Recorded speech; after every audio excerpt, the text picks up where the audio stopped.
After turning on your vehicle, your Clarion head unit will automatically load the FM1 display. From here, due to the installation of your Connect2 SWC interface, you are able to change between stations and also adjust the volume of your radio with your steering wheel controls as shown.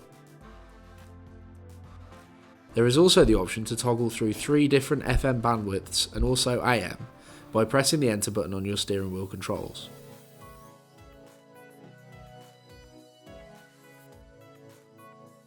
Pressing enter again will prompt you to insert a micro SD card if one is not already inserted. Pressing enter again will take you to the Bluetooth audio screen where you can pair your smartphone to your vehicle. To set up a connection, simply access the settings menu and go into Bluetooth settings. From here you can enter the Bluetooth devices connection submenu and pair up to 5 devices to your vehicle. When pairing a device, follow the instructions on the screen.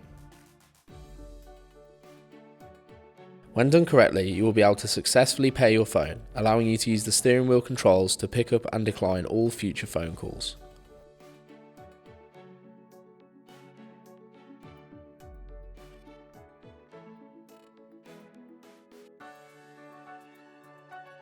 Pressing the menu button once more will bring you to the USB menu. To use this, simply connect your media device to the USB port situated in the car.